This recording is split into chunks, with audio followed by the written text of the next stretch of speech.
Antes de que empecemos, cuéntame desde dónde estás mirando ahora. Quiero que estés conmigo en este callejón estrecho, donde el aire siempre fue más pesado que en cualquier otro rincón del pueblo, porque si estás aquí, a mi lado, quizá logres sentir el mismo frío que yo sentí aquella noche en que todo comenzó. Un frío que no venía del viento, sino de algo que respiraba detrás de aquella puerta torcida, pintada con un color que jamás pude nombrar. Recuerdo el sonido de la lámpara balanceándose, una llama débil que temblaba como si temiera a la propia oscuridad.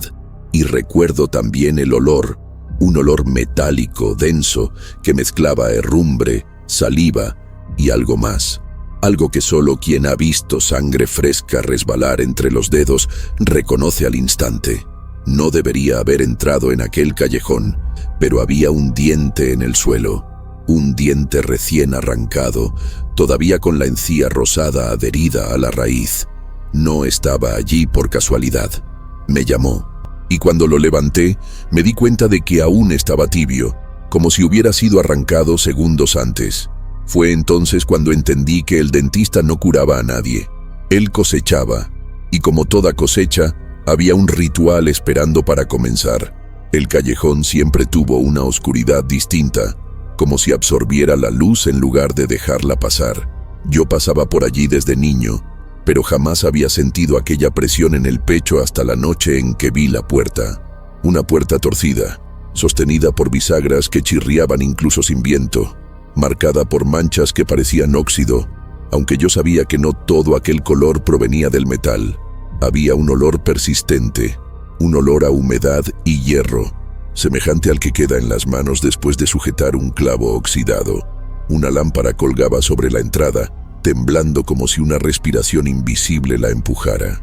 No entendía cómo ese consultorio podía existir allí, entre muros estrechos que parecían cerrarse sobre sí mismos. Aún así, cada vez que pasaba, escuchaba algo, un ligero tintineo, como instrumentos chocando entre sí en la penumbra. Siempre sospeché que alguien trabajaba dentro, aunque nunca vi entrar a nadie. La luz de la lámpara nunca se apagaba. Parecía sostener el mismo brillo mortecino noche tras noche, como una vigilia perpetua. Una vez me acerqué lo bastante como para oír un sonido seco, repetitivo, metal contra madera, quizá una herramienta raspando una superficie que no podía ver. Ese sonido tenía un ritmo, pero no uno humano. Era irregular, ansioso, como si las manos que lo producían no fueran del todo estables, o no fueran manos a las que yo estuviera acostumbrado. El callejón, a esas horas, se convertía en un corredor sin salida. Incluso el aire parecía más denso, cargado con partículas que se pegaban a la piel y dejaban una sensación de suciedad que no se quitaba con agua. Algo en mí sabía que debía dar media vuelta, pero algo más profundo, más oscuro, me pedía que escuchara un poco más. Con el tiempo, la gente comenzó a evitar aquella parte del pueblo, no por miedo explícito, sino por un instinto antiguo, ese que hace que uno evite pozos demasiado profundos o puertas que parecen mirar de vuelta. Nadie hablaba del consultorio en voz alta, pero todos lo rodeaban con silencio, como si reconocerlo pudiera llamar la atención de lo que vivía dentro. Los ancianos decían que el callejón había sido un pasaje de servicio en la época colonial, utilizado para evacuar restos de un antiguo hospital improvisado. Otros murmuraban que allí se habían enterrado cuerpos sin nombre, víctimas de epidemias sobre las cuales la villa prefería mantener la memoria enterrada. Pero nadie se atrevía a relacionar esas historias con el dentista. Nadie, excepto yo, porque yo había escuchado algo distinto. Un susurro que no pertenecía ni al viento ni a los muros. El consultorio, si es que podía llamarse así, tenía una estructura improvisada, como si hubiese sido montado con materiales recuperados de incendios o derrumbes. Las tablas que formaban la entrada estaban astilladas, cubiertas de manchas que parecían extenderse más cada vez que yo pasaba por allí. La pintura, antes blanca, tenía un tono amarillento, como dientes envejecidos. Y eso era lo que más me perturbaba. La puerta parecía una boca. Las grietas eran encías retraídas. las astillas, puntas irregulares de un incisivo quebrado. Por momentos, al observarla de reojo, sentía que estaba frente a un rostro sin piel, esperando, respirando lentamente, llamando. Una tarde, convencido de que la imaginación me jugaba una mala pasada, volví y apoyé el oído en la madera. Lo que escuché no era un latido ni una voz, era un chasquido húmedo, como un diente siendo extraído sin permiso. Había rumores de que el dentista atendía allí porque ningún establecimiento del pueblo lo aceptaba. Otros decían que él prefería ese lugar para que nadie lo viera entrar ni salir. Pero la verdad era más cruda. Él necesitaba aislamiento. Necesitaba silencio para hacer cosas que no podían realizarse bajo la luz del día ni bajo la mirada de testigos. Las herramientas que él usaba, lo supe más tarde, no provenían de un fabricante, sino de forjas clandestinas donde el metal se trabajaba sin regulación, sin nombre, sin registro. Instrumentos largos, torcidos, dentados como mandíbulas de animales. Y aún así, lo que más miedo me daba no era la idea de que él trabajara allí, sino la certeza de que ese lugar no lo rechazaba. El consultorio parecía aceptarlo, envolverlo, como si ambos compartieran un pacto antiguo, una necesidad mutua, una hambre que no debería existir en ningún callejón habitado por humanos. Con los días, comencé a notar algo que muchos quizá habían visto, pero preferían ignorar. La puerta nunca estaba completamente cerrada. Siempre quedaba un pequeño espacio, una rendija desde donde escapaba un hilo de luz amarillenta, como si el interior respirara de manera propia, independiente de cualquier presencia humana. A veces escuchaba pasos, pero no pasos normales. Eran arrastres, como alguien moviéndose con dificultad, arrastrando peso o resistencia.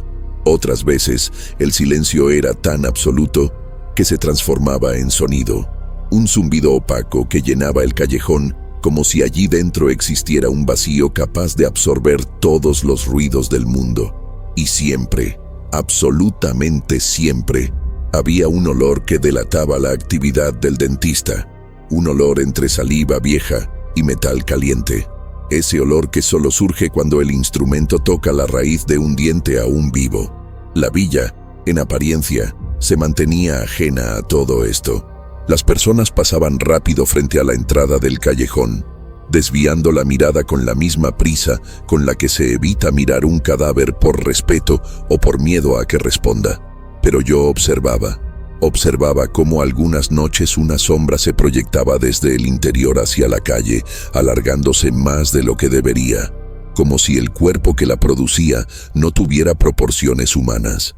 Observaba cómo la lámpara se inclinaba hacia la puerta, justo antes de que un chasquido húmedo resonara desde dentro, un sonido que se parecía demasiado al de una encía desgarrándose. Una noche, incluso vi algo que nunca conté a nadie. La puerta respiró. No se movió por el viento, ni por una corriente. Respiró, se expandió y contrajo, como un pecho hambriento. Un día, reuní valor suficiente para tocar la madera. Fue una decisión impulsiva, casi infantil, pero la curiosidad, esa fuerza cruel que empuja al ser humano hacia lo prohibido, me venció. La madera estaba tibia, más de lo que debería estar en un callejón que casi nunca recibía luz solar. Al apoyar la mano, sentí una vibración leve, como si hubiera actividad del otro lado, pero no el tipo de movimiento que se esperaría de un consultorio. Era un ritmo continuo, húmedo, acompasado, como dientes golpeando entre sí. Me aparté de inmediato, con el corazón agitado, y sin embargo, esa misma noche me encontré de nuevo allí, observando la puerta desde la distancia. Había algo adictivo en aquel miedo, algo que hacía que mi mente quisiera huir, pero mis pies permanecieran anclados al suelo. Mientras yo observaba desde afuera, dentro ocurrían cosas que solo supe reconstruir años después. Personas entraban, pocas, siempre desesperadas, y pocas veces volvían a salir. Las que salían evitaban hablar del dentista, como si el simple acto de mencionarlo pudiera provocar su regreso. Una mujer, a quien vi 2 veces entrando en el callejón, reapareció días después con la mirada perdida, caminando como si sus pensamientos estuvieran atrapados detrás de una puerta que no podía abrir. No llevaba vendas ni heridas aparentes, pero la forma en que su mandíbula temblaba y la manera en que su lengua evitaba tocar el interior de la boca decían más que cualquier cicatriz. No quise preguntarle qué había pasado. Temía que me respondiera. Lo que siempre me perturbó fue el silencio del callejón durante el día. No había moscas, no había gatos buscando restos, no había ecos de pasos. Era como si toda forma de vida evitara esa brecha entre edificios, pero en la noche todo cambiaba. El aire se volvía espeso, el suelo parecía absorber el sonido de los pies, y desde el interior del consultorio surgían tonos apagados, martillazos suaves, el roce de metal sobre hueso, el crujido de dientes siendo almacenados en cajas demasiado pequeñas. En ocasiones, un susurro atravesaba el callejón, un murmullo breve, casi infantil, que se perdía al chocar con las paredes húmedas, y siempre quedaba la impresión de que, si uno se quedaba quieto por demasiado tiempo, algo detrás de la puerta se acercaría para escuchar tu respiración. Fue entonces cuando entendí que ese lugar no era un simple consultorio, era un umbral. Y quien lo habitaba no buscaba curar bocas, buscaba abrirlas. Siempre me pregunté cómo alguien podía entrar voluntariamente en aquel callejón, pero la respuesta se volvió clara con el tiempo. El dentista sabía elegir. Él nunca buscaba a los fuertes, ni a los saludables, ni a los que tenían familia vigilante. Elegía a los quebrados, a los hambrientos, a los desesperados que sufrían dolores que no podían pagar para curar. En un pueblo donde las bocas se deterioraban antes que las esperanzas, la promesa de un tratamiento gratuito era una tentación demasiado grande para quienes vivían con la mandíbula inflamada o el gusto perpetuo a sangre. Nadie quería arriesgarse a perder más dientes. Eran necesarios para comer, para sobrevivir, y él lo sabía. Por eso ofrecía ayuda con una sonrisa torcida, una que aparentaba compasión, pero escondía el cálculo frío de un pescador lanzando una red hecha de promesas. El rumor de su generosidad se esparció como una mancha de aceite. Alguien decía que él trataba sin cobrar. Otro juraba que había curado a un anciano sin aceptar una moneda. Y así, poco a poco, los más pobres comenzaron a acercarse. No entraban de inmediato, claro. Se quedaban parados en la boca del callejón, evaluando si el dolor que sentían era peor que el miedo que les provocaba la oscuridad. Pero tarde o temprano, la necesidad vencía. Yo vi muchas veces esa escena. Una persona sosteniendo el rostro con ambas manos, respirando fuerte, intentando convencerse de que solo recibiría un ajuste, una limpieza, una extracción rápida. El dentista sabía usar la necesidad como carnada. Y cuando la víctima daba el primer paso hacia la sombra, él ya estaba preparado. Nunca entendí cómo sabía que estaban allí. Era como si el callejón entero le avisara. Lo más aterrador era que él no necesitaba hablar para convencer a nadie. Su silencio se sentía como un acuerdo tácito. Cuando la puerta se abría, las personas aceptaban entrar como si estuvieran respondiendo a una invitación inevitable. Yo veía sus sombras desaparecer detrás de la madera torcida y nunca escuchaba el sonido de un diálogo, solo el de un banco arrastrándose, un instrumento metálico acomodándose en la mano equivocada. No había preparación, ni explicaciones, ni advertencias, tampoco anestesia. Nadie preguntaba cuánto dolería, porque el dentista nunca daba tiempo para preguntar. Sus víctimas se sentaban con la docilidad de quien ha perdido la esperanza de elegir, y en ese último instante antes del cierre de la puerta, todos tenían la misma expresión, la resignación de quien sabe que el sufrimiento está por empezar. Su estrategia era perfecta porque no despertaba sospechas. ¿Quién desconfiaría de alguien que ayudaba a los pobres? ¿Quién pensaría que un hombre que ofrecía tratamientos gratuitos escondía una intención tan macabra? Incluso la iglesia lo defendió por un tiempo, diciendo que era un hombre de vocación, alguien que devolvía dignidad a quienes la pobreza había abandonado. Pero la verdad era otra. Él coleccionaba a esos pacientes, Los clasificaba como si fueran materiales de trabajo. Escogía los dientes no por la enfermedad, sino por la energía que creía encontrar en ellos. Más tarde supe que anotaba detalles sobre cada persona antes de tocarles la boca: edad, dolor, sueños, temores. Decía que el diente cargaba todo eso, que era más útil cuanto más desesperada era la vida de quien lo había sostenido. Recuerdo especialmente a un hombre que vi entrar una noche. Llevaba días quejándose de un dolor insoportable. Cuando se acercó al callejón, lo vi detenerse para respirar, como si supiera que estaba a punto de cruzar un umbral. Lo observé desde la esquina. Vi cómo la puerta se abrió sin que nadie la tocara, dejando salir un hilo de luz amarilla. El hombre miró a ambos lados, buscando quizá algún testigo, y finalmente entró. La puerta se cerró detrás de él con un sonido suave, casi amable. Nunca lo volví a ver. Su esposa pasó meses preguntando si alguien sabía algo. Nadie respondió, porque todos temían que la respuesta estuviera en algún rincón oscuro del consultorio, o en una de las cajas donde el dentista guardaba dientes que aún sangraban. Con el tiempo, comencé a notar que el dentista nunca buscaba a sus víctimas directamente.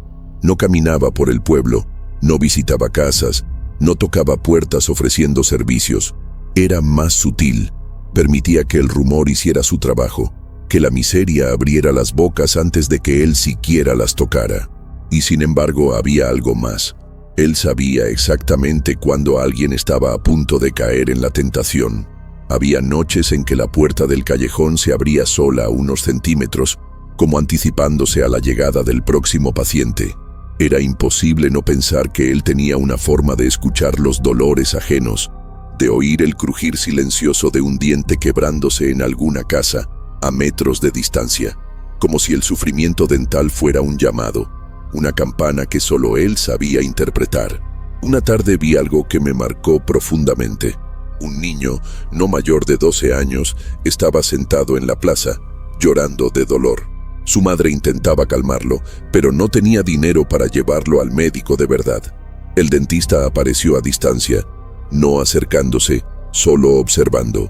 Su figura parecía recortada contra la luz, delgada y rígida, como un poste que respiraba. No dijo una palabra, solo miró, y bastó esa mirada para que la madre, desesperada, buscara una alternativa. Minutos después, la vi caminando hacia el callejón, cargando al niño en brazos. El dentista lo siguió a distancia como quien escolta a un rebaño hacia un establo. Yo quise intervenir, pero no pude. Algo en mis piernas falló. Algo en mi mente susurró que no debía interrumpir un proceso. Esa palabra, proceso, apareció en mi cabeza sin que yo la pensara. Y cuando el niño desapareció detrás de la puerta, entendí que el dentista no solo atraía víctimas, él las dejaba encontrarlo. La villa comenzó a ver los tratamientos gratuitos como un acto de misericordia. Algunos hasta agradecían al dentista por aliviar dolores que nadie más se animaba a tratar. Esa percepción distorsionada le abrió aún más puertas, o más bien, bocas. Los ancianos, los trabajadores exhaustos, las madres solitarias, todos veían en él una solución. Pero esa gratitud tenía un precio silencioso. Nadie hacía preguntas. Nadie cuestionaba por qué tantos entraban, pero tampoco salían hablando sobre la experiencia. Nadie notaba, o prefería no notar, que quienes regresaban lo hacían con una mirada opaca, como si algo dentro de ellos hubiese sido arrancado además del diente. Pero la villa estaba dispuesta a aceptar cualquier cosa, incluso el horror, si eso significaba un instante de alivio físico. El dolor humano al final siempre facilita pactos peligrosos. Lo que más me inquietaba no era el modo en que elegía a sus pacientes, sino su precisión. Él sabía cuándo detenerse, cuándo desaparecer por algunos días, cuándo dejar que el rumor de su bondad recobrara fuerza. Nunca tomaba demasiadas víctimas en un mismo intervalo. Siempre dejaba espacio para que el miedo se diluyera y el dolor regresara al pueblo como una marea inevitable. Había un equilibrio en su método, una matemática de la desesperación, como si él, más que dentista, fuera un cosechador experimentado, un hombre que entendía perfectamente el ritmo del hambre, no la suya, sino la de aquello que aguardaba en la oscuridad del consultorio, y cuanto más observaba, más convencido quedaba de que él no actuaba solo, que alguien o algo lo guiaba en la selección de sus presas. Fue en una noche de lluvia cuando escuché, por primera vez, la frase que ninguém más parecía oír: no duele mucho si lo entregas. Provenía del interior del callejón, susurrada por una voz que no pertenecía al dentista, pero resonaba como si hablara desde dentro de su garganta. Aquel murmullo, húmedo y cortante, parecía dirigido a alguien que dudaba en entrar. Y luego, como respuesta, escuché pasos tímidos y el crujido de la puerta abriéndose. Me acerqué lo suficiente para ver una sombra trémula cruzando el umbral. La puerta se cerró con suavidad, como un abrazo frío. Y así, una vez más, otra vida desapareció detrás del consultorio improvisado, atraída por la promesa de un tratamiento gratuito. Una promesa que, en aquel callejón, siempre costaba algo más que un diente. Siempre imaginé que los gritos que salían del callejón pertenecían a algún animal herido, quizá un perro atrapado entre dos muros o un gato peleando por comida, pero no. Los primeros gritos humanos que escuché allí fueron tan abruptos, tan cortados por la garganta, que parecían venir de alguien que intentaba tragarlos antes de dejarlos escapar. No eran gritos largos, eran estallidos, exhalaciones rotas que temblaban en el aire húmedo. Y cada uno de ellos tenía algo en común: un golpe metálico inmediatamente después, como si un instrumento chocara con una bandeja, indicando que otro diente había sido arrancado. Ninguém con coraje suficiente para entrar, pero todos habían oído alguna vez ese sonido, la mezcla precisa de dolor humano y metal satisfecho. Los primeros pacientes que sobrevivieron a las extracciones nunca hablaron claramente de lo que ocurría dentro. Decían que el dentista era rudo, rápido, silencioso, pero nunca describían el procedimiento. Solo bajaban la mirada, tocaban la mejilla con la mano temblorosa y se alejaban del callejón como quien huye de un fuego invisible. Más adelante comprendí por qué. No era vergüenza, era trauma.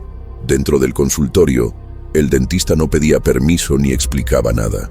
Apenas empujaba a la víctima hacia una silla atornillada al suelo, hecha de madera vieja y correas de cuero que nunca habían sido limpiadas. La persona intentaba incorporarse, pero las manos del dentista, frías, fuertes, desproporcionadamente largas, la empujaban hacia abajo con una fuerza que no parecía humana. No había escapatoria, no había negociación. Las herramientas, siempre oxidadas y recién salidas de un balde con agua turbia, despedían un olor que quemaba los ojos. A veces parecía sangre diluida, otras veces algo más denso, como grasa hervida. Yo no sabía entonces que cada instrumento había sido usado docenas de veces sin ser limpiado, que guardaban restos de encías, fragmentos de esmalte, trozos microscópicos de lenguas mordidas por la desesperación. Dentro del consultorio no había limpieza ni compasión, solo práctica, solo repetición. Y en esa repetición, un ritmo casi ritual. El dentista acercándose desde atrás, respirando despacio, sosteniendo la mandíbula de la víctima con una suavidad que no coincidía con la brutalidad que venía después. Esa contradicción era lo que más perturbaba, la calma que precedía al horror. El momento de la extracción no empezaba cuando la herramienta entraba en la boca, sino mucho antes, cuando la víctima escuchaba el sonido. Era un clic seco, el metal ajustándose, un sonido que quebraba algo dentro de la mente antes de quebrar nada físicamente. Vi a una persona desmayarse solo con oír ese clic desde afuera. Dentro, el dentista no hacía preguntas, no decía, abre la boca, apenas la forzaba. Introducía sus dedos sin cuidado, presionando las encías, tanteando el diente que había decidido arrancar. A veces ni siquiera era el diente enfermo, a veces elegía uno sano, firme, brillante. Decía, lo supe años después, que esos eran los más valiosos para lo que él hacía después. y cuando por fin apretaba la herramienta, el mundo se reducía a un solo sonido: el desgarro húmedo de un diente separándose de su dueño. La parte más inexplicable era la ausencia de anestesia. No porque fuese cara o difícil de conseguir, otros dentistas del pueblo la tenían, sino porque él no la deseaba. Quería que la víctima sintiera el dolor, no el dolor físico, sino el espiritual, el que fractura una memoria, el que marca la mente para siempre. Él creía que el dolor abría una brecha invisible por donde podía extraer algo más que un diente: recuerdos, culpas, miedos. Decía que el sufrimiento dejaba una huella vibrante en la raíz, y que esa vibración era lo que alimentaba sus rituales nocturnos. Por eso los gritos nunca lo molestaban. Al contrario, parecían guiar sus manos. Cada alarido, cada jadeo, cada súplica era recibido por él como una ofrenda. Con el tiempo descubrí algo que nadie quería admitir: los gritos no eran todos iguales. Había uno en particular que se repetía cada noche, casi idéntico, como si varias personas distintas gritaran exactamente de la misma manera en momentos diferentes. Era un grito que comenzaba con un intento de contener el aire, luego un estallido ahogado, después un temblor final que se disolvía en un llanto breve y seco. Era un patrón, y los patrones no se repiten solos. A través de la puerta, yo podía imaginar la escena con claridad: la víctima sujetando los brazos de la silla, los nudillos blancos, las piernas temblando, mientras el dentista inclinaba la cabeza para evaluar cuál diente ofrecería la mayor resistencia. Él parecía disfrutar del instante previo al dolor, como si saboreara la anticipación ajena, ese momento en que el miedo supera a la razón, ese momento en que el alma se encoge. Una noche me acerqué demasiado. La curiosidad, ese veneno dulce, me había ido consumiendo lentamente. Quería ver, aunque una parte de mí rogaba que no lo hiciera. Me quedé tan cerca de la puerta que pude distinguir no solo los gritos, sino lo que venía después. Porque after del estallido de dolor, había un silencio absoluto, no un silencio natural, sino uno creado, impuesto, como si la propia habitación succionara el sonido. En ese silencio, escuché algo que me heló la sangre. Una respiración que no era de la víctima ni del dentista. Era un jadeo húmedo, irregular, demasiado bajo para ser humano. Venía de algún rincón del consultorio, como si algo estuviera observando el procedimiento con un hambre expectante. Aquel sonido me persiguió durante años. No pertenecía a este mundo. Los que sobrevivían a las extracciones no salían caminando por la puerta. El dentista los dejaba fuera del callejón, como si los expulsara una vez terminado su trabajo. A veces despertaban allí horas después, con la boca llena de sangre y una pieza de tela metida entre las encías. No recordaban el procedimiento, no recordaban haber gritado.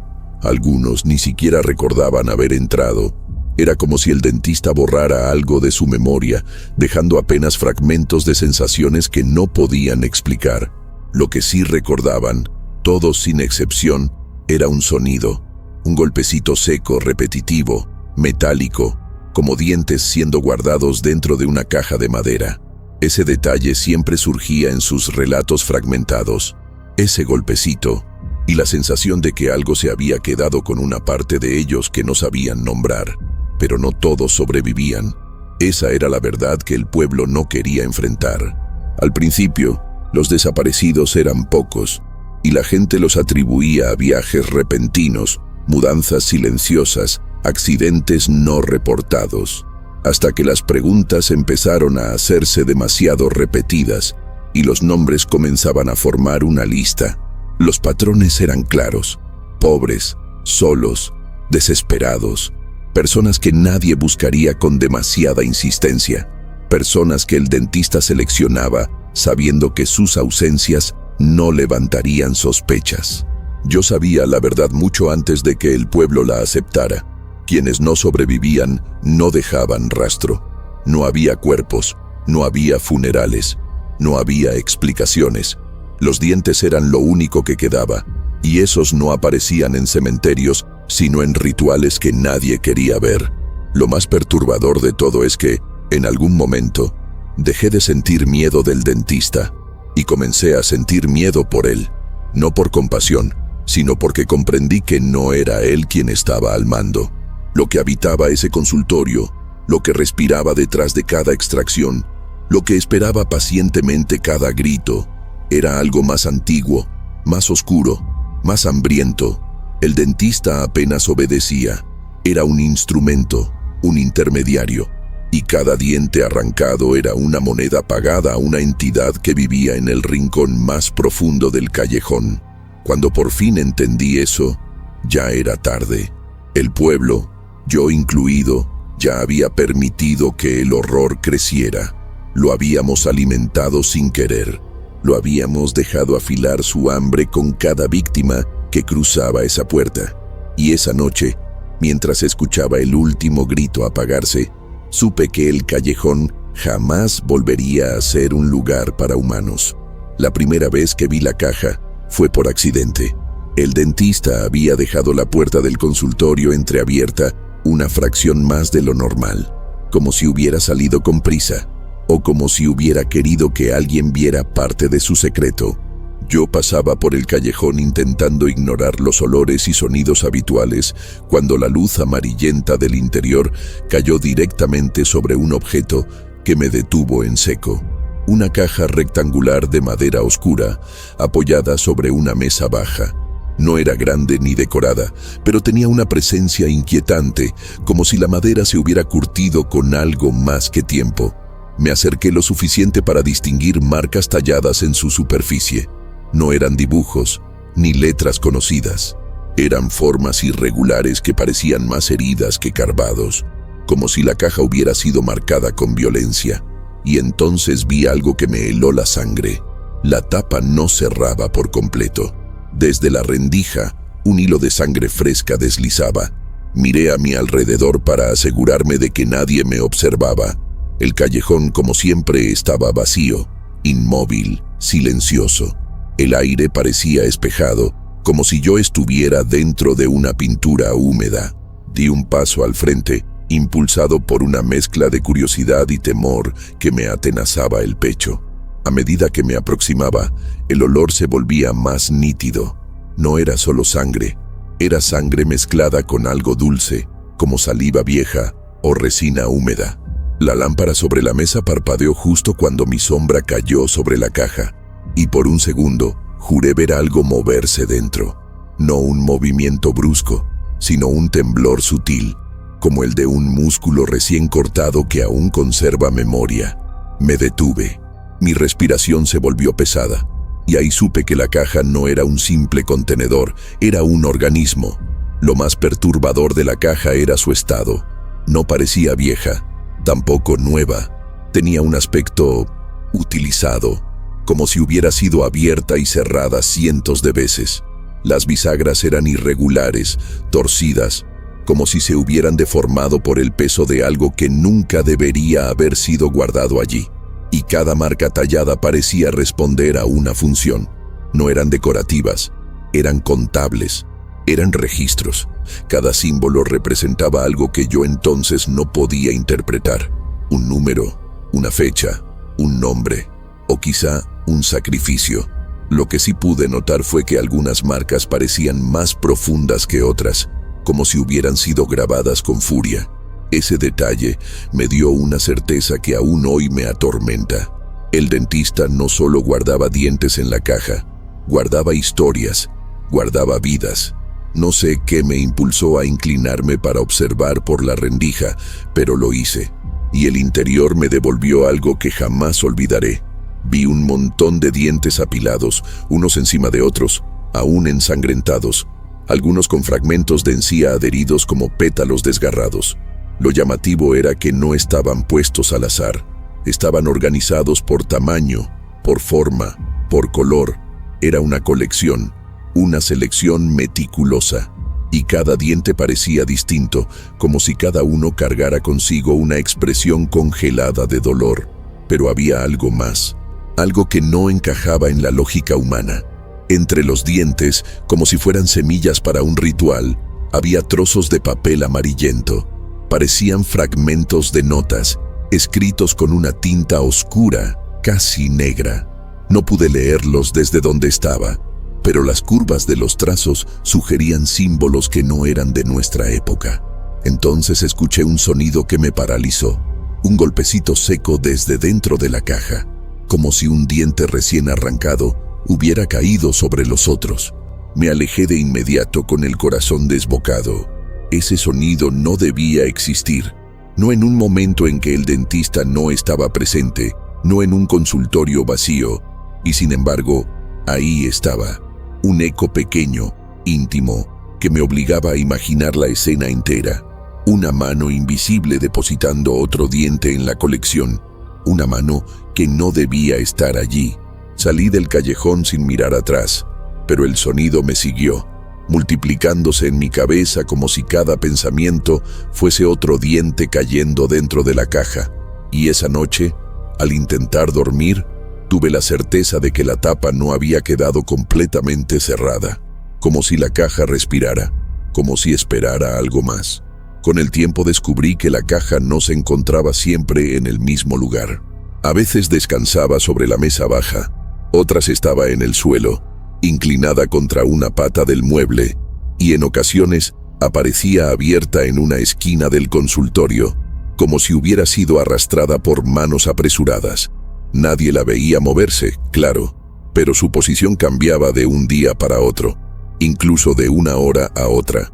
Lo que me perturbaba no era el desplazamiento en sí, sino la sensación de que la caja elegía dónde estar, como si buscara la luz de la lámpara cuando necesitaba revelar algo, y la sombra del rincón cuando lo que guardaba dentro debía fermentar en silencio. Esa movilidad silenciosa me convenció de que la caja actuaba como un asistente del dentista, no como un mero recipiente.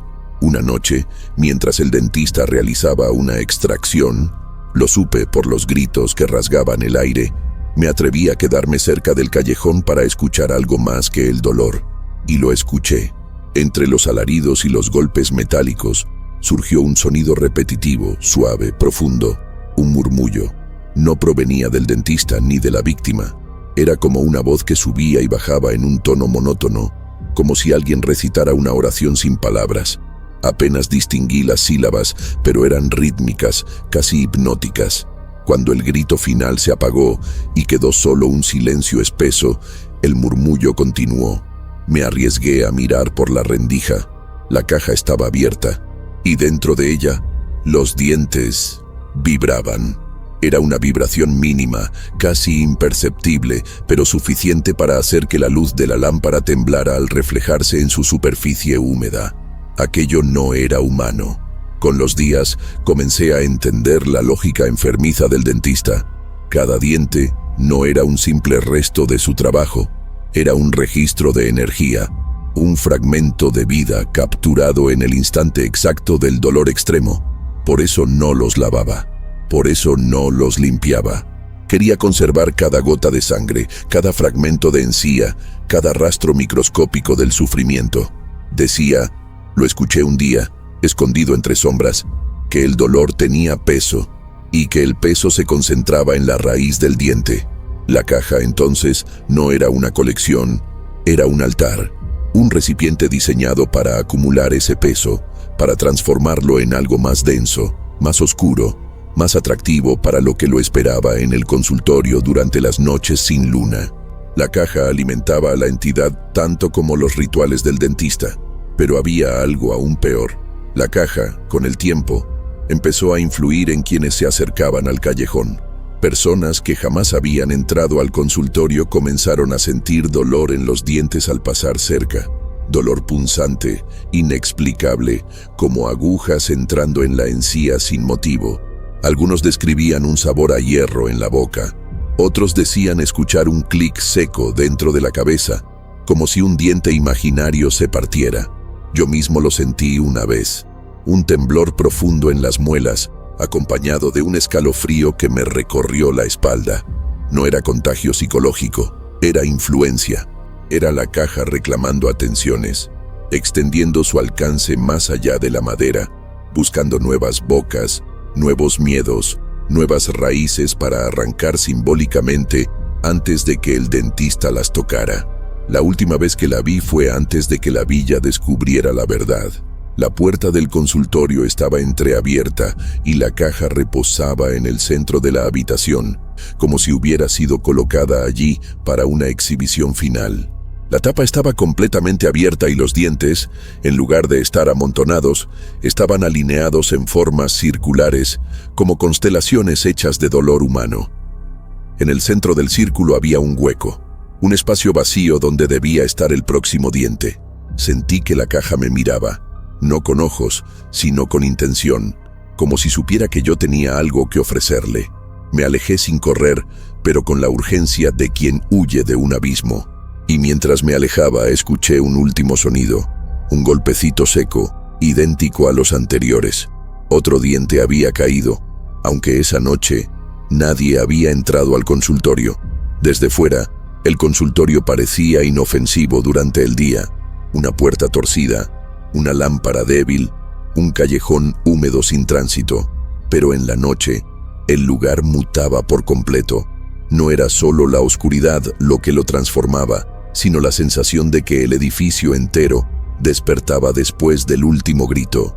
Observé ese cambio muchas veces, escondido entre sombras, porque sentía que debía entender qué ocurría realmente allí dentro. El silencio posterior a la extracción era breve, duraba lo suficiente para que la víctima perdiera el conocimiento o fuera expulsada como un cuerpo vacío. Pero después de ese silencio, algo empezaba, un ritmo, un pulso, como si las paredes respiraran de nuevo, preparándose para algo que necesitaba quietud absoluta. El dentista no descansaba. Él comenzaba su verdadera labor cuando los demás creían que la noche había terminado. Lo primero que se escuchaba eran murmullos. No eran palabras humanas, pero tampoco eran sonidos animales. Tenían un patrón, un orden secreto, como rezos invertidos o fórmulas pronunciadas en una lengua que había muerto hace siglos. A veces eran graves y profundos, otras agudos y temblorosos, pero siempre constantes, como si alguien, o varias presencias, respondieran al dentista desde diferentes rincones del consultorio. Yo imaginaba al dentista moviéndose en círculos, marcando el suelo con objetos que nunca había visto, inclinándose sobre la caja de dientes que vibraba con cada palabra. Los murmullos se intensificaban cuando la lámpara parpadeaba, como si la luz fuera un puente entre este mundo y otro más hambriento, más primitivo. Y yo sabía que cada una de esas sílabas convocaba algo que no deseaba ser nombrado. Con el tiempo, aprendí a distinguir los sonidos y anticipar la secuencia. Primero los murmullos, luego los golpes. Golpes lentos y regulares, como si alguien arrastrara un objeto pesado por el suelo de madera. Nada metálico, nada firme. Era como carne golpeando carne, como si una entidad sin forma intentara desplazarse dentro del consultorio, buscando el lugar exacto para participar en el ritual. En ocasiones, escuchaba un crujido seco, similar al de una articulación rompiéndose. Pero lo más perturbador no era el ruido, era la vibración que se propagaba por el callejón. El suelo parecía estremecerse con cada golpe, como si algo bajo nuestras casas estuviera despertando también, respondiendo al llamado del dentista y de su caja llena de raíces sanguinolentas. Una noche, decidido a entender más, me acerqué lo suficiente para ver a través de una grieta en la puerta. Lo que vi no fue una figura ni un altar, ni siquiera el dentista. Lo primero que noté fue la luz. La lámpara ya no emitía un amarillo débil. Su brillo era casi rojizo, como si ardiera con un combustible distinto. La sombra del dentista se proyectaba sobre las paredes, pero no se movía de forma humana. Su silueta se estiraba, se contraía, se doblaba en ángulos que ningún cuerpo podría imitar sin quebrarse. En el centro del cuarto, la caja de dientes estaba abierta, y los dientes, lo juro por mi vida, parecían reacomodarse solos, como si se alinearan para formar palabras que no podía leer. Era un espectáculo silencioso y horrendo, que se clavó en mi memoria como una espina que nunca pude sacar. Lo que me hizo retroceder esa noche no fue la sombra deformada del dentista, ni la caja viva, ni los murmullos que ahora sonaban como lamentos. Fue un sonido completamente nuevo, una respiración encima de mí, no detrás de la puerta, no desde el consultorio, sino arriba, en el techo del callejón. Era una respiración lenta, profunda, húmeda, que exhalaba como si oliera mi miedo. No me atreví a mirar hacia arriba. No podía. Mis piernas se tensaron y retrocedí sin soltar un solo grito. Mientras huía, escuché el final del ritual, un golpe seco, único, como si una mano invisible hubiera cerrado un ciclo. Y entonces, el silencio absoluto.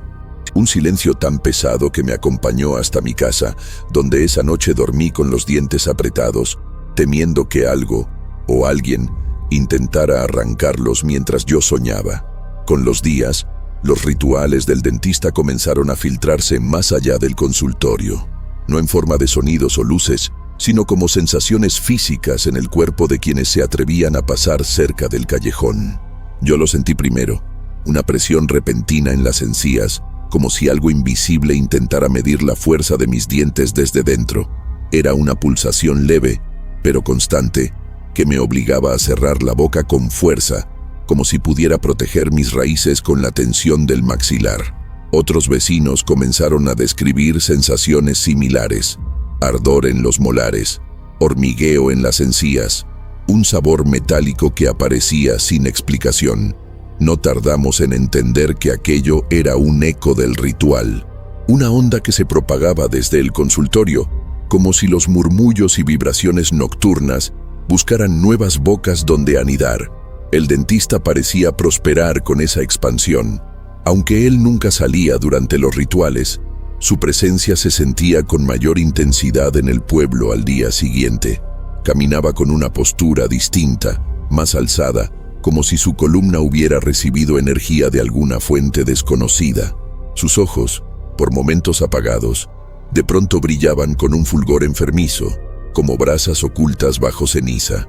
Yo sabía que ese brillo no era humano, era el reflejo de algo que había sido alimentado durante la noche, algo que se fortalecía cada vez que un diente era arrancado, sangrado, depositado en la caja y ofrecido a esa entidad que yo todavía no podía definir. El dentista no era el centro del ritual, era el canal, el intermediario, el sirviente que ejecutaba la parte física de un proceso mucho más antiguo que él. Una noche, los rituales cambiaron de intensidad. Lo sé porque el aire del callejón cambió también. No era solo más pesado, era espeso, casi sólido, como si inhalarlo exigiera fuerza. Me acerqué impulsado por una mezcla de miedo y deber, porque ya no se trataba de curiosidad. Algo me decía que debía presenciar lo que estaba a punto de ocurrir. A través de la rendija, vi al dentista de espaldas, inclinado sobre la caja abierta. Su cuerpo temblaba, pero no de esfuerzo, sino de excitación. Su mano izquierda sostenía un diente recién arrancado, todavía goteando sangre. Su mano derecha trazaba símbolos en el aire, como si dibujara líneas invisibles que solo la entidad podía leer. Cada vez que la sangre caía dentro de la caja, la luz de la lámpara se intensificaba, volviéndose casi blanca. Era una luz antinatural que quemaba la vista sin iluminar nada más que la caja. Entonces ocurrió algo que jamás olvidaré. Los dientes dentro de la caja comenzaron a moverse, no a vibrar, no a temblar, a moverse. Se deslizaban unos contra otros, formando figuras circulares, espirales, patrones que parecían imitar constelaciones o mapas de lugares que no existen en nuestro mundo. El dentista murmuraba con una devoción frenética, como un sacerdote ante un altar profano. Y justo cuando pensé que la escena no podía volverse más grotesca, escuché un sonido húmedo, un suspiro espeso que provenía del interior de la caja, no del dentista, no del consultorio, de la caja. Algo dentro respiró, algo dentro respondió al ritual. Retrocedí, dispuesto a huir, pero entonces escuché mi nombre.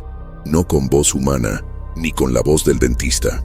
Era un susurro formado por cientos de pequeños chasquidos, como si cada diente dentro de la caja pronunciara una sílaba distinta hasta componer mi nombre completo.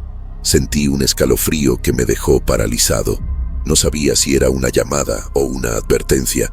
No sabía si la entidad quería que yo entrara o que nunca volviera a acercarme. Lo único que entendí con absoluta claridad fue que el ritual había alcanzado un nuevo nivel. Ya no se limitaba al dolor de las víctimas. Ahora buscaba algo más profundo. Buscaba memoria, identidad, raíces. No los dientes, sino lo que los dientes guardan. Esa fue la última noche en que observé el ritual desde tan cerca. Regresé a mi casa con las manos temblando y la boca seca, consciente de que algo en mí había sido tocado. Durante horas, sentí mis dientes vibrar, como si respondieran a una melodía lejana. Y cuando por fin logré dormir, soñé con un círculo de dientes que giraba lentamente, formando un ojo sin párpado. Un ojo que me observaba desde el fondo del callejón, esperando pacientemente a que me acercara de nuevo. Al despertar, supe que el ritual no había terminado conmigo, que yo había sido incluido, no como víctima, aún, sino como testigo obligado de un horror que no pedí presenciar, y que el callejón jamás volvería a ser silencioso mientras yo existiera. El delantal del dentista siempre había sido una prenda grisácea, manchada por años de trabajo, salpicada de sangre seca y líquidos que prefería no identificar. Pero una tarde, el viento levantó la tela mientras él cruzaba la plaza, revelando algo que nunca había notado. Un símbolo. No era un dibujo accidental, ni una mancha caprichosa, sino una figura trazada con intención precisa. Era un círculo incompleto, rodeado por 3 triángulos deformados que parecían apuntar hacia adentro, como si buscaran encerrar algo en el centro. Y justo allí, donde debería estar el punto focal, la tela estaba quemada. Un pequeño agujero negro, perfectamente redondo. Aquello no podía haber sido producido por el desgaste del tiempo. Era un símbolo marcado con fuego, un fuego controlado, ritualizado. Cuando lo vi, mi cuerpo reaccionó antes que mi mente. Sentí un tirón en el estómago, una intuición que me gritaba que ya había visto ese símbolo antes. No en libros modernos, no en iglesias, sino en documentos antiguos que mi abuelo guardaba en un arcón prohibido. Recuerdo que él me decía que algunas marcas coloniales no debían ser pronunciadas, porque nombrarlas equivalía a despertarlas. Yo era niño entonces, pero ciertas formas se quedaron grabadas en mi memoria, como sostener un hierro caliente durante demasiado tiempo. El símbolo del delantal era uno de ellos. Representaba una práctica espiritual que había sido perseguida en tiempos coloniales, un culto dedicado a la extracción de esencias, una creencia que afirmaba que el dolor humano podía ser destilado y ofrecido como alimento a entidades que habitaban entre grietas de este mundo. Decidí investigar por mi cuenta. Busqué en los cuadernos viejos que heredé sin querer, papeles amarillentos, cartas censuradas por el clero, dibujos que parecían hechos por manos temblorosas, y allí estaba. El símbolo aparecía una y otra vez, siempre asociado a palabras inquietantes: ofrenda, canal, raíz, sutura del alma. Todo indicaba que este culto prohibido se originaba en grupos marginales que sobrevivieron epidemias y guerras, personas que creían que el sufrimiento físico purificaba la vida interior. Según esos documentos, arrancar algo del cuerpo en el instante exacto del dolor liberaba una especie de energía que podía ser moldeada, guiada, dirigida. No hablaban de dientes específicamente, pero sí de fragmentos óseos que guardan memoria. Y esa frase cambió por completo la forma en que veía al dentista. A partir de esa investigación, supe que el símbolo del delantal no era un adorno, era una advertencia, un sello, una declaración de lealtad a una práctica que había sido erradicada por su brutalidad. Los círculos incompletos representaban un portal, un ciclo que nunca debía cerrarse, porque si se cerraba, lo que habita adentro despertaría. Los triángulos apuntando hacia el centro eran flechas, direcciones hacia donde debía dirigirse la ofrenda, y la quemadura redonda en el núcleo del símbolo no era desgaste, era la marca del recipiente, el espacio donde debía colocarse el fragmento recién extraído. Un diente encajaba perfectamente en ese agujero. Ahí comprendí que el delantal no solo era una prenda de trabajo, era un altar portátil, un recordatorio constante del propósito del dentista. Pero lo que realmente me atormentó fue descubrir que ese símbolo no era exclusivo de él. Comencé a encontrarlo en lugares que nunca debería haber estado, tallado discretamente en una columna detrás de la iglesia, grabado en la base de un viejo banco del mercado, incluso pintado debajo de capas de cal en un muro cercano al río. Algunos de esos símbolos habían sido borrados, otros estaban intactos. Era evidente que el culto había tenido seguidores en la villa siglos atrás, quizá durante una época de hambre o enfermedad, en la que el dolor colectivo había sido usado como ofrenda. El dentista entonces no era el fundador del horror, sino su heredero, un continuador, un discípulo tardío de una tradición que todos creíamos enterrada. Pero el símbolo en su delantal demostraba que el culto no solo seguía vivo, también tenía un nuevo propósito. Consciente de que el símbolo no era un accidente, comencé a observar al dentista con otros ojos. Su forma de caminar, su postura, incluso los movimientos mínimos de sus manos, todo parecía seguir una cadencia que no era natural. No actuaba como un hombre común que realizaba un oficio macabro. Actuaba como un iniciado que cumplía un protocolo, uno de esos rituales invisibles que se transmiten sin palabras. Antes creía que sus gestos torpes eran producto de la soledad o de la obsesión, pero ahora entendía que estaban medidos. Cada vez que se secaba las manos en el delantal, lo hacía rozando el símbolo. No limpiaba la sangre, la bendecía. Sus dedos pasaban sobre el círculo incompleto, como si confirmaran que el centro, la quemadura, estaba listo para recibir la próxima raíz ensangrentada. Ese detalle, repetido una y otra vez, me hizo comprender que el símbolo no era un adorno, era un camino. Mis pesquisas me llevaron a entrevistar a ancianos del pueblo, aquellos que aún recordaban relatos transmitidos por generaciones. Al principio, se negaban a hablar. Miraban al cielo, al suelo, a cualquier lugar que no fuera mi rostro. Uno de ellos finalmente cedió. Me contó que en tiempos coloniales hubo una cofradía clandestina dedicada a prácticas prohibidas, los guardianes de la fosa. Su objetivo no era curar, sino mantener un vínculo con entidades que vivían, según ellos, en las capas profundas de la tierra. Creían que la raíz del dolor humano, manifestada en huesos y dientes, era la única forma de comunicarse con aquello que llamaban las voces subterráneas.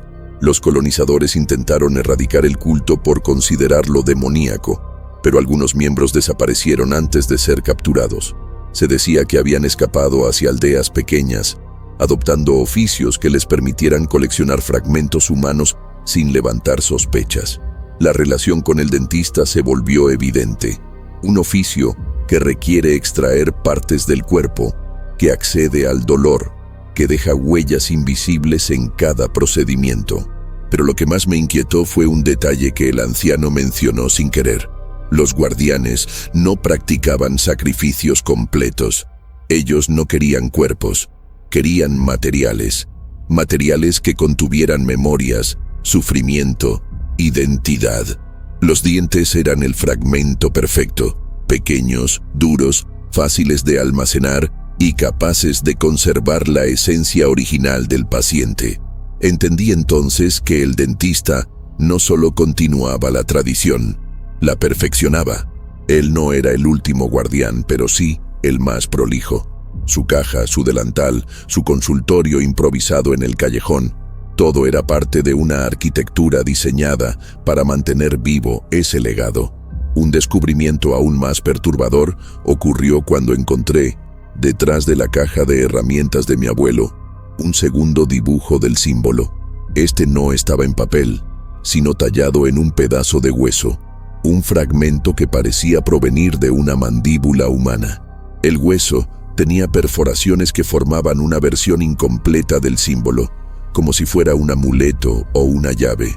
Al sostenerlo, sentí un frío que me recorrió los dedos, un frío que no pertenecía al objeto sino a lo que representaba. Comprendí que el símbolo no se limitaba a marcar pertenencia al culto, servía como canal, como intermediario entre el extractor, el dentista y lo que recibía la ofrenda. Era una marca de tránsito, un sello que certificaba que el dolor había sido canalizado correctamente. Y si el dentista lo llevaba en el pecho, era porque él mismo se ofrecía como recipiente temporal de esa energía. La conclusión final me golpeó como un martillo. El dentista no actuaba solo porque quería, actuaba porque estaba marcado. Ese símbolo no se cosía ni se pintaba, se imprimía en fuego, como la quemadura en su delantal. Y donde hay fuego ritual, hay juramento. Un juramento que no puede romperse sin consecuencias. Entendí entonces por qué su consultorio parecía moverse, por qué la caja vibraba, por qué los dientes se acomodaban solos. Él no era el dueño del ritual, sino un sirviente obligado, un cuerpo que el culto había reclamado para continuar existiendo a través de los siglos. Y si ese símbolo seguía apareciendo en muros escondidos del pueblo, significaba que otros, quizás más silenciosos, seguían observando, esperando, preparando el próximo heredero del callejón. Descubrí la obsesión del dentista casi por accidente, observando algo que muchos habrían pasado por alto. La caja de dientes no solo estaba organizada por tamaño y color, sino también por edad. Los dientes más pequeños siempre estaban en el centro, rodeados por los demás como si formaran un núcleo indispensable. Eran piezas diminutas, blancas, casi perfectas, pero lo que más me perturbó no fue su presencia, sino la forma en que brillaban a pesar de la sangre seca. Era como si conservaran un calor interno, un eco de vida reciente. Los dientes infantiles no eran simples restos para él, eran el corazón del ritual. Y cuanto más miraba esa colección, más entendía que algo en ellos lo atraía con una fuerza que rozaba la devoción. Lo primero que noté fue que el dentista mostraba una actitud distinta cuando trataba a niños. No era más amable ni más paciente. Tampoco parecía compasivo. Lo que mostraba era precisión, una concentración absoluta, casi reverencial, que no tenía cuando trabajaba con adultos. Sus manos temblorosas se volvían sorprendentemente firmes, como si el acto de extraer un diente infantil requiriera una técnica que él había practicado cientos de veces. Algunos niños regresaban a sus casas con la boca entumecida y un silencio extraño en los ojos, como si algo hubiera sido retirado además del diente. Otros, simplemente, desaparecían. La villa lo justificaba diciendo que las familias pobres a veces se mudaban sin avisar, pero yo sabía que no todas esas ausencias podían explicarse así. Me atormenta recordar la primera vez que escuché un pequeño golpe metálico seguido de un llanto ahogado. No era un adulto resistiendo el dolor, era un niño. Y el sonido posterior, un clic suave de la caja abriéndose, me confirmó que el dentista estaba guardando algo más precioso que cualquier diente adulto. Decían que los dientes de leche estaban cargados de energía pura, energía joven, como él la llamaba.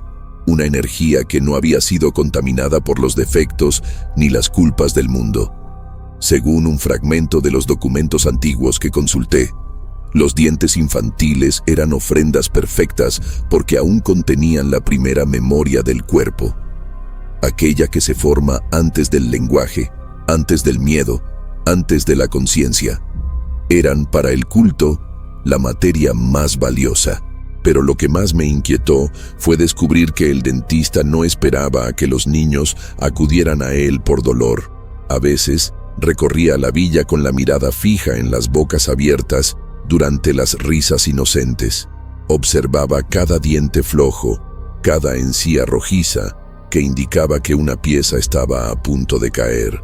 Nunca intervenía de inmediato. Prefería esperar el momento exacto, cuando ese diente estaba lo suficientemente suelto para desprenderse con un tirón firme. De alguna manera, él lo sabía. Los niños lo describían como una presencia extraña, que aparecía en las esquinas o detrás de las ventanas, observando en silencio. Susurros infantiles repetían que el dentista podía ver a través de la boca. Yo no quería creerlo, hasta que un día comprobé que era cierto.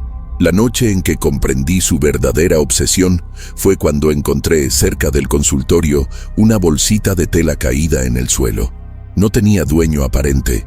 Al abrirla, descubrí pequeñas piezas envueltas con delicadeza, dientes infantiles cuidadosamente limpiados, como si hubieran sido preparados para un ritual especial. Cada pieza llevaba una marca en la raíz, una incisión diminuta, casi microscópica, que no podía haber sido hecha por herramientas comunes. Aquello no era práctico, era ceremonial. Era un trabajo artesanal dedicado exclusivamente a piezas infantiles.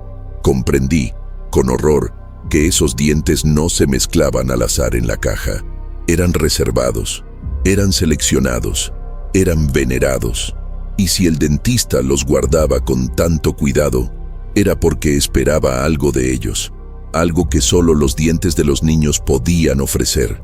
Con el tiempo entendí que los dientes infantiles no eran simplemente más valiosos para el dentista, eran necesarios. Eran el punto de partida de algo que él jamás habría podido realizar solo con dientes adultos. Los documentos coloniales que había revisado hablaban sobre entidades jóvenes que necesitaban ser alimentadas con esencia pura, sin cicatrices, sin memoria de pecado.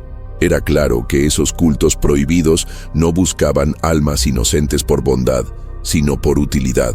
La pureza para ellos era combustible, y cuanto más joven era la raíz, más fuerte era el brillo que desprendía al ser arrancada. El dentista lo sabía. Por eso, cuando un niño perdía un diente de manera natural, el ritual no era lo mismo. Él lo necesitaba arrancado en el instante en que el cuerpo aún lo reconocía como parte de sí. El dolor era el puente, y con los niños, ese puente era más brillante. Comencé a ver un patrón que me condenó a noches sin sueño.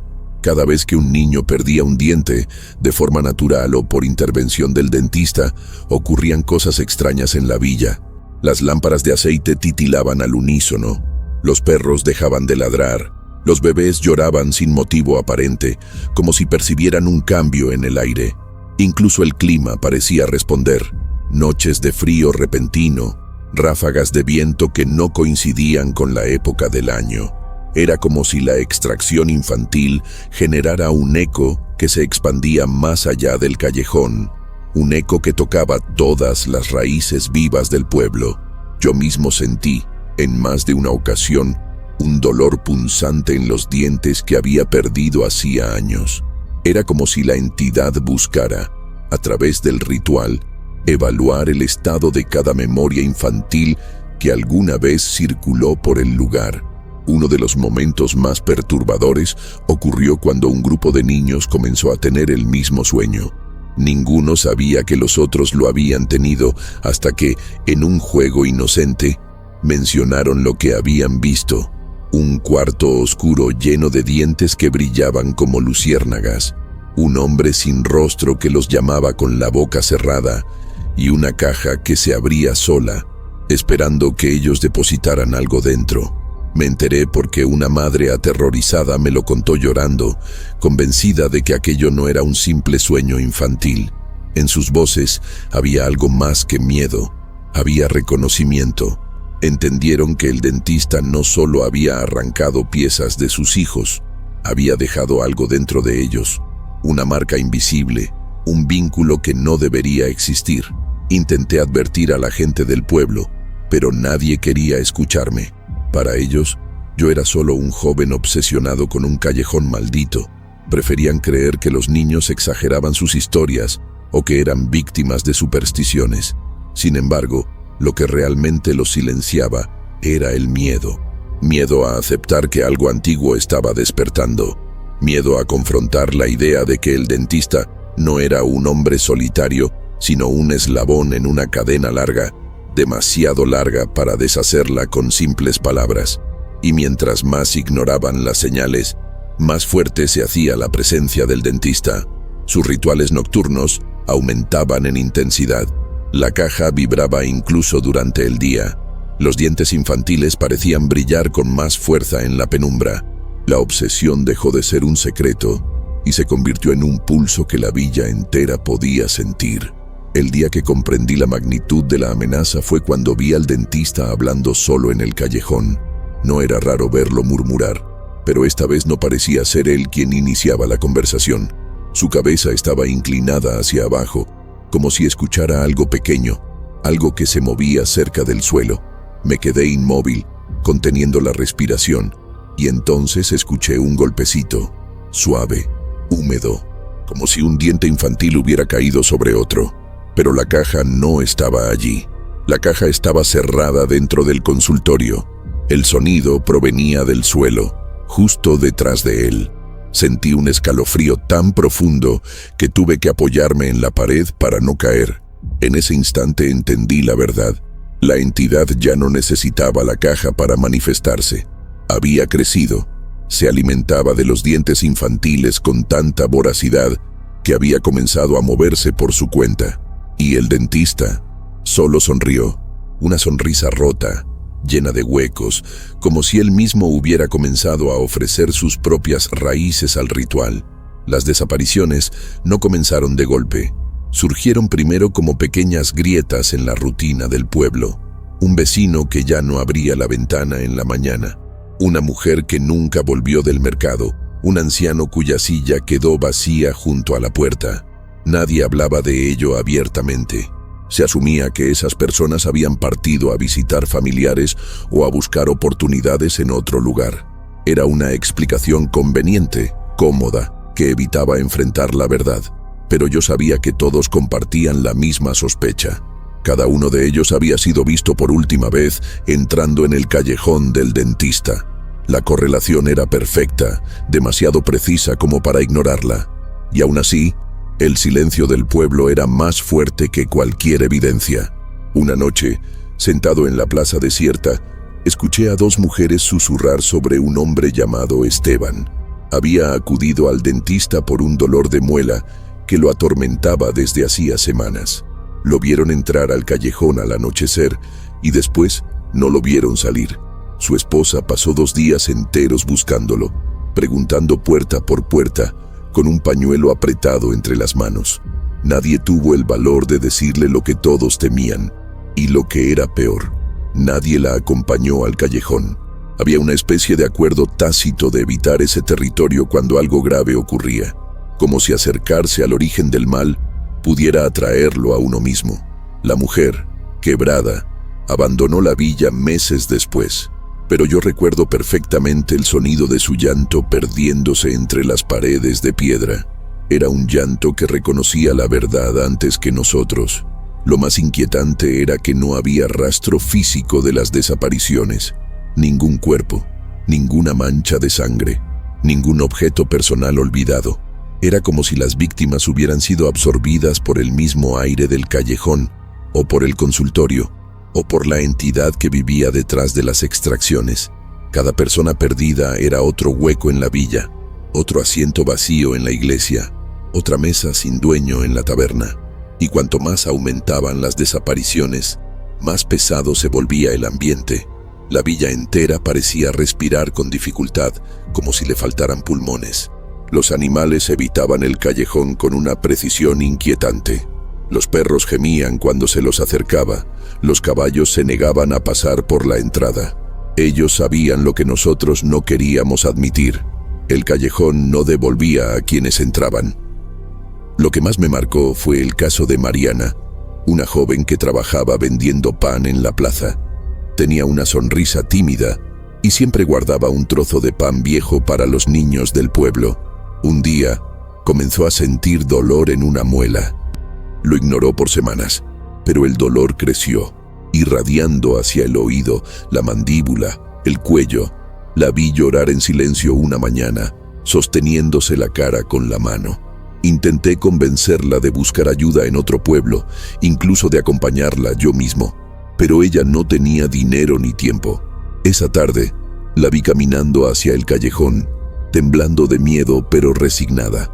Se detuvo frente a la puerta del consultorio y respiró profundamente. Nunca debió entrar, y sin embargo, lo hizo. La puerta se cerró detrás de ella con un sonido suave, casi amable, y desde ese día, Nunca más la vimos. Con el tiempo, la villa comenzó a inventar explicaciones para consolarse, que algunos habían decidido mudarse sin avisar, que otros habían huido por deudas, que quizá habían muerto en el camino hacia otras ciudades, pero nadie creía realmente esas historias. Era un mecanismo de defensa, una venda emocional destinada a protegernos del horror que ya estaba entre nosotros. Yo llevaba la cuenta en silencio. No quería, pero lo hacía, y cada nombre era un peso en mi conciencia, porque sabía, que yo podía haber dicho algo, podía haber denunciado al dentista, podía haber advertido al pueblo, pero no lo hice. El miedo me ató la lengua, y ese silencio permitió que el callejón se convirtiera en un devorador de vidas, un pozo donde entraban humanos, y salían sus restos convertidos en dientes guardados para rituales nocturnos. Con el tiempo, dejé de anotar los nombres de los desaparecidos, no porque me cansara, ni porque quisiera olvidarlos, sino porque la lista empezó a repetirse en mi mente incluso sin escribirla.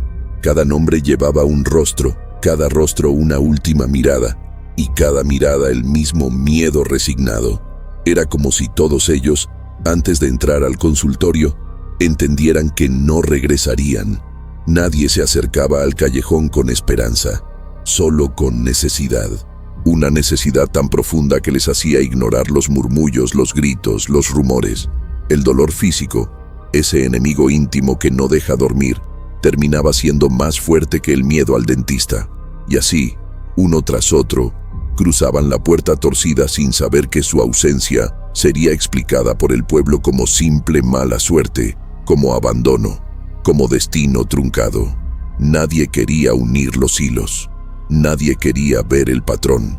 Comencé a observar las casas de los desaparecidos. Noté un detalle que pocos habrían considerado. Siempre quedaba algo fuera de lugar. Una vela gastada sin motivo, una jarra de agua volcada, un pan a medio cortar, una manta caída del lado equivocado de la cama. Eran rastros de vidas interrumpidas, señales de que nadie planeaba marcharse. Eran escenas detenidas, como si el tiempo se hubiese fracturado justo después de una decisión desesperada.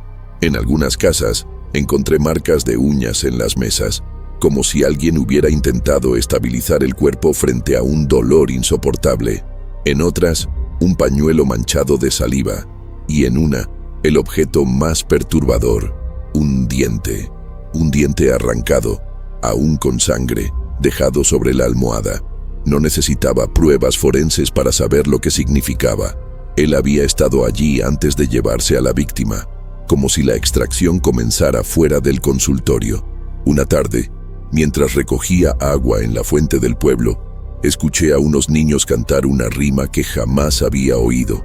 Decían: si vas al callejón, no esperes volver. El hombre de los dientes te viene a comer. Lo decían entre risas, sin comprender el peso de sus palabras. Pero las madres los mandaron callar al instante, aterradas. Me acerqué a preguntar dónde habían aprendido esa rima. Dijeron que un anciano se las había susurrado una vez, un hombre que vivía en una choza al borde del bosque. Fui a buscarlo. Estaba medio ciego, pero su memoria estaba intacta.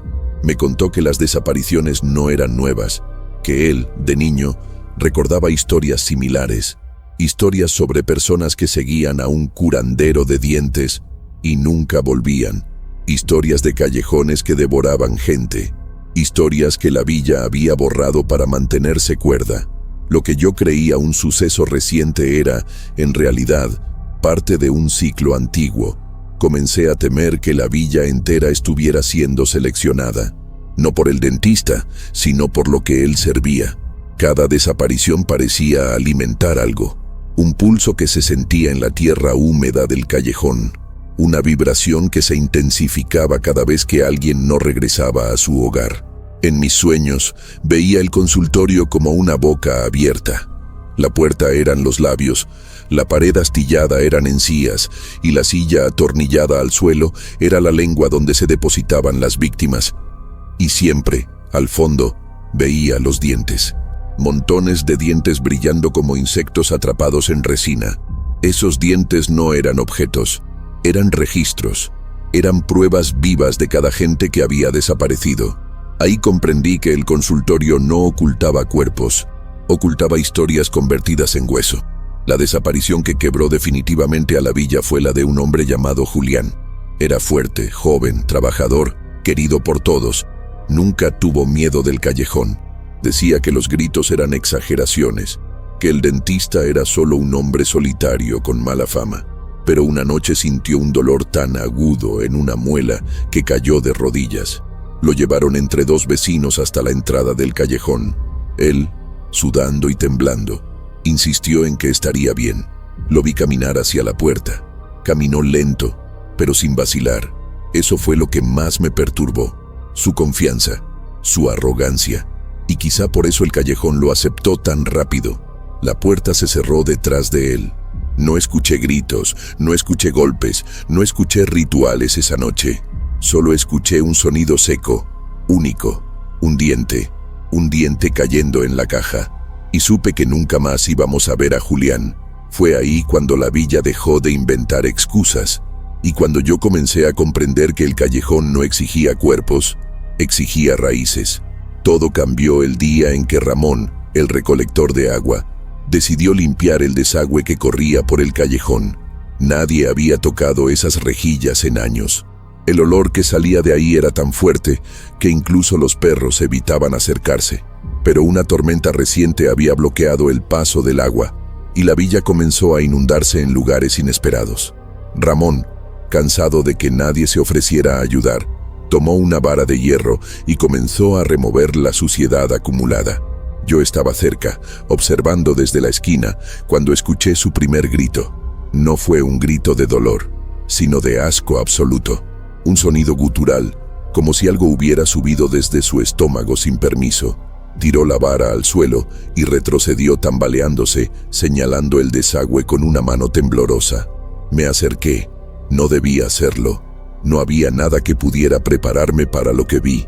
La tormenta había removido la tierra y arrastrado lo que el callejón intentaba esconder desde hacía mucho tiempo. Allí, atrapados entre el barro y el agua oscura, brillaban dientes humanos, decenas de ellos. Algunos enteros, otros fracturados, unos muy pequeños, otros grandes y amarillentos. Lo más perturbador era que muchos aún tenían fragmentos de encía adheridos, como si hubieran sido arrancados horas antes. Un hilo de sangre diluida serpenteaba entre ellos, creando un pequeño remolino rosado. Mi mente intentó convencerse de que algún animal podría haber llevado restos allí, pero la verdad era imposible de negar. Esos dientes habían sido lavados por la lluvia, pero no por el tiempo. Ramón cayó de rodillas llorando de rabia. Dijo que había encontrado huesos de animales antes, pero nunca algo como aquello, nunca algo tan humano, tan reciente. Sostuvo un diente entre sus dedos, un molar pequeño, quizá de un adolescente, y lo examinó como si buscara una explicación lógica. No la había. Yo solo podía observar cómo mis manos temblaban sin control. En ese instante, sentí que el callejón me miraba. No con ojos, sino con intención, como si lamentara que su secreto hubiera sido revelado demasiado pronto. Porque ahora estaba claro, la caja del dentista no era el único destino de los dientes. Algunos eran guardados, otros descartados. Y los descartados terminaban en ese desagüe, esperando a que la lluvia los empujara hacia la superficie. La noticia se propagó como fuego. En cuestión de horas, la villa entera se reunió alrededor del desagüe, asomándose con horror, conteniendo el aliento, preguntándose cuántos de esos dientes habían pertenecido a personas que conocían. Las madres sostenían a sus hijos lejos del callejón, como si temieran que el mismo viento pudiera arrancarles las piezas de la boca. Los ancianos hacían la señal de la cruz, murmurando plegarias que no recordaba haber oído antes. Incluso los más escépticos, los que negaban los rumores, los que defendían al dentista, quedaron en silencio al ver la montaña de dientes brillando bajo la luz del mediodía.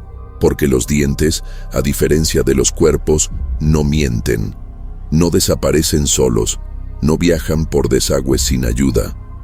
Allí, frente a todos, estaba la prueba material de un horror que ya no podía ocultarse. Pero la villa cometió un error.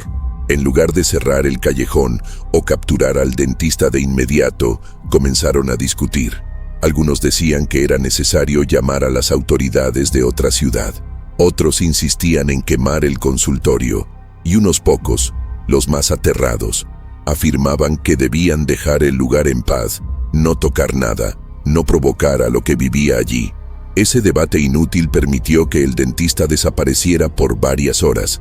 Nadie sabía dónde estaba, ni si había escuchado el descubrimiento. Pero yo lo sabía. Yo sentí su presencia antes de verlo. Desde el fondo del callejón surgió una sombra. No había sonido de pasos, no había respiración, solo una figura delgada en el umbral, mirando la multitud sin expresión. Y entonces, lentamente, la puerta del consultorio se cerró detrás de él, como si el callejón mismo lo protegiera, como si los dientes del desagüe fueran apenas una fracción de lo que guardaba adentro. Esa noche el pueblo no durmió, nadie encendió velas, nadie abrió ventanas. El silencio era tan denso que parecía solidificarse entre las casas. Las discusiones del mediodía habían dado paso a un miedo primario, ancestral, que recorría la villa como una corriente fría. Todos sabían que el dentista estaba dentro del consultorio, y todos sabían también que él había escuchado el grito de Ramón y visto la multitud asomarse al desagüe. El descubrimiento de los dientes no solo lo exponía, lo desafiaba. Yo lo sentí en el aire. El callejón estaba inquieto, como si una criatura hubiera sido despertada prematuramente. Las sombras parecían más largas que de costumbre, y cada crujido de la madera sonaba como un diente rompiéndose bajo presión. Intenté dormir, pero cada vez que cerraba los ojos veía los dientes flotando en agua turbia, moviéndose como peces sin vida. Al amanecer, regresé al callejón. No sé qué esperaba encontrar. Quizá quería confirmar que todo había sido una pesadilla, que los dientes ya no estarían allí, que la villa había exagerado. Pero al acercarme, noté algo que me detuvo en seco. El desagüe estaba limpio. No quedaba ni un solo diente, ni uno. El barro había sido removido, las rejillas lavadas. El agua corría clara como si jamás hubiera arrastrado restos humanos. Mi corazón comenzó a latir con violencia. No había llovido durante la noche. Nadie había tocado la zona. Esto significaba una sola cosa. Él había salido. Él había limpiado las pruebas. Y lo había hecho mientras todo el pueblo dormía con miedo. Lo imaginé agachado sobre el desagüe, recogiendo dientes uno por uno, sus manos manchadas de sangre vieja, murmurando para sí mismo mientras separaba los dientes útiles de los desechados. Aquella idea me revolvió el estómago. Entonces escuché un ruido, un clic suave, como el sonido que hace un diente al caer dentro de una caja. Pero esta vez el sonido no venía de dentro del consultorio, sino del desagüe mismo. Me acerqué con cautela. Una pequeña pieza blanca recién caída rodaba entre los barrotes de hierro. No podía ser, no podía haber aparecido así. La recogí con manos temblorosas y noté algo imposible. Estaba tibia, tibia como si hubiera sido arrancada hacía apenas unos minutos. Y lo más perturbador, en la raíz había una marca, un símbolo diminuto que reconocí al instante. Era el mismo sello que había visto en el delantal del dentista. Ese diente no había sido descartado, había sido enviado. En ese momento comprendí que el callejón no estaba reaccionando al descubrimiento del pueblo. Estaba respondiendo. Nos estaba observando. Nos estaba advirtiendo. El hallazgo del diente marcó un antes y un después.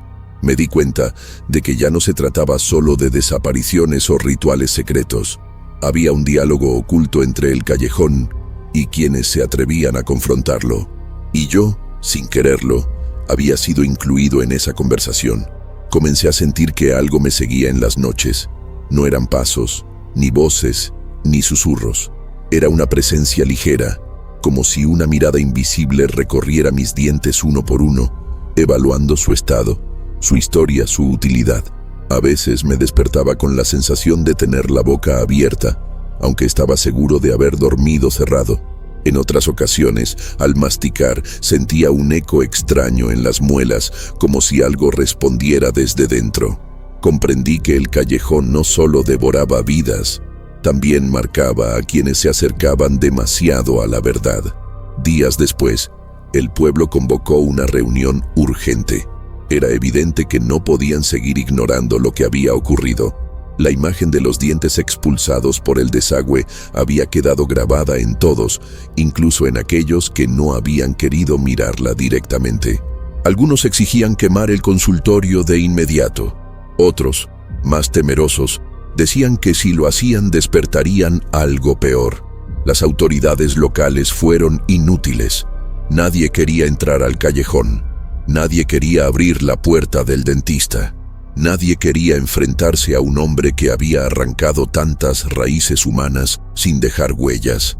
La villa entera estaba paralizada, atrapada entre el miedo y la necesidad de actuar.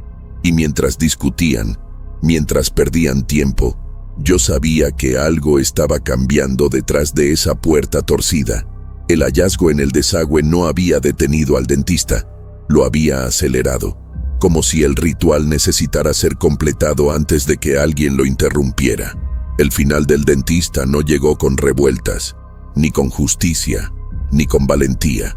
Llegó con un silencio extraño, como si la villa entera hubiera dejado de respirar por un instante. Ocurrió una noche sin luna, cuando una niebla espesa comenzó a deslizarse por las calles y el aire adquirió un olor familiar, un aroma metálico, tibio, que recordaba a sangre recién derramada. Yo estaba en mi casa, intentando no pensar en el diente marcado que había encontrado días antes, cuando escuché un crujido. No era un grito, no era un golpe, era un sonido húmedo, como si algo se hubiera desprendido del hueso. Supe en ese momento que algo había cambiado. Me acerqué a la ventana y vi que la puerta del consultorio estaba entreabierta. Nunca la dejaba así, nunca. Me obligué a caminar hacia el callejón, aunque cada paso parecía hundirme más en un barro invisible. Cuando llegué a la entrada, el aire era tan pesado que tuve que apoyarme en la pared. La lamparita que el dentista mantenía encendida día y noche estaba apagada por primera vez en años. Eso, de algún modo, era peor que cualquier luz temblorosa. Entré. El consultorio estaba en silencio absoluto, como si el tiempo allí dentro hubiera sido arrancado de raíz. La silla continuaba fija al suelo, los instrumentos seguían esparcidos sobre la mesa y la caja de dientes estaba abierta de par en par. Vacía. No era posible. Había visto cientos de piezas en esa caja. Ahora no quedaba ninguna. Sentí un temblor recorrer mis manos. Y entonces lo vi. El dentista estaba de pie, con la cabeza inclinada hacia arriba, como si escuchara algo en el techo, pero no estaba vivo. Lo supe antes de acercarme. Su pecho estaba inmóvil, su piel fría, su mandíbula desencajada en una expresión que no podía describir como terror ni como alivio. Tenía la boca llena de dientes, dientes que no eran suyos, dientes que habían sido introducidos a la fuerza, encajados en encías que no podían contenerlos. Algunos sobresalían en ángulos imposibles, otros estaban apilados sobre los originales. Parecía un animal con varias hileras de mordidas. Lo más perturbador era que los dientes se movían ligeramente, vibraban, como si respiraran. Retrocedí, horrorizado, pero mi mirada se fijó en su delantal. El símbolo estaba ardiendo, no en llamas, sino incandescente, como hierro recién salido del fuego. Comprendí que él no había muerto en soledad, había sido reclamado. No pude evitar acercarme, aunque cada fibra de mi cuerpo pedía huir. Fue entonces cuando entendí la verdad del ritual. Los dientes en la boca del dentista no eran un castigo, eran una coronación. Él se había convertido en recipiente final de sus propias ofrendas. Las piezas que había arrancado durante años regresaron a él, guiadas por el símbolo ardiente en su pecho. Y mientras observaba, la caja vacía en la mesa emitió un suspiro metálico, como si liberara el último fragmento de algo que llevaba conteniendo demasiado tiempo. La entidad, aquella presencia que había sentido crecer durante semanas, ya no habitaba la caja. Había adquirido un nuevo hogar, un cuerpo, un anfitrión sellado con dientes ajenos. Comprendí entonces que matar al dentista no habría detenido nada. Él era solo un vehículo, una transición. Respiré hondo, intentando no desmayarme, y retrocedí lentamente hacia la puerta. Pero antes de irme, la lamparita del techo se encendió sola. Su luz débil cayó sobre la pared del fondo, revelando algo que me provocó un escalofrío que no olvidaré jamás. El símbolo del delantal estaba dibujado allí, pero esta vez completo, círculo cerrado, triángulos definidos, y en el centro no había quemadura, había un hueco del tamaño exacto de un diente, uno solo, el único que faltaba para cerrar el ciclo, el único que no estaba en la boca del dentista. No entendí su propósito hasta que sentí un dolor agudo en mi propia encía. Un diente mío, uno que creía sano, comenzó a aflojarse sin motivo.